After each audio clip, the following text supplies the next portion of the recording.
Good morning. So one of the problems that we had on our maiden voyage is that we had a leak, and we were able to manage, but now we're home and Bob's going to have to fix that leak. We determined that the leak is something to do with the freshwater intake. The water was pooling under the refrigerator coming out. When we turned the water off, we mopped everything up, it stopped. Then we turned the water back on. It didn't start up right away, but after a few hours, the water started coming out again. So we're pretty sure it has to do with the freshwater intake, probably a slow leak. There's two ways for us to get to this. So this is where the fresh water comes in. And you can see this in our wet bay. There's a lot in here. Fresh water, outside shower, black tank flush, our macerator switch, satellite and cable connections, and the extra solar panel plug-in. A lot of stuff is here. We could go in through there, but that means taking all of this apart, which would be pretty involved. The other way is to remove the refrigerator, since these come in under the fridge. And I think that's the way we're going to do this. We're going to go in and remove the fridge and then see where the leak is and what it needs to be repaired. Okay, so here's our fridge. We've emptied it out. We've turned it off, and actually to stop power going to it altogether, I had to pull the fuse.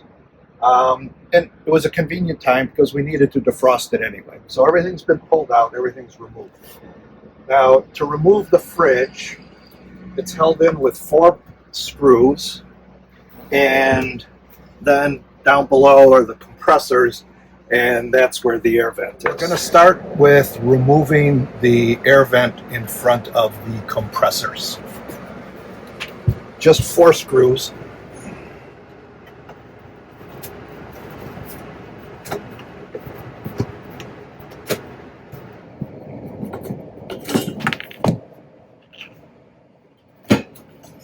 So now the air vent is off. Put these screws to the side. Don't want to lose those. And you can see the compressors are there. So now we're going to take the 4 screws off that hold the fridge in place. The screws are actually with the square. They're not a Phillips or a blade. So, and I've got a long one on here because when we get over there, it's a little tough to get into. Put this in here.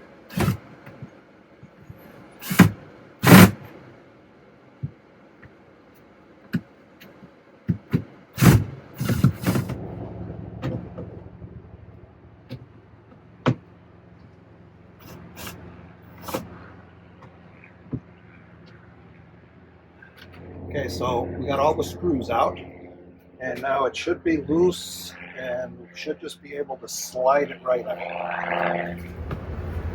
It's coming, honey. Yay, Bob.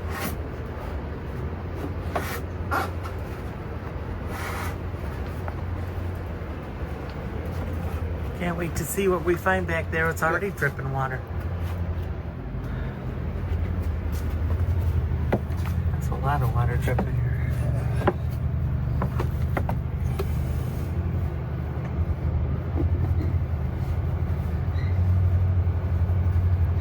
Here's what we have behind the fridge, and you can see down near the bottom is where the water comes in, and it splits to go either to the freshwater tank or for the freshwater system within the van.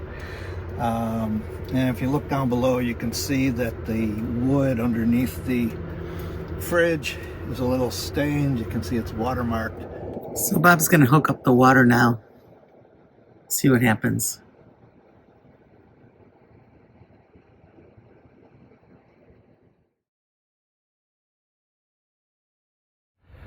Well, here we are, day 2 of trying to track down our water leak.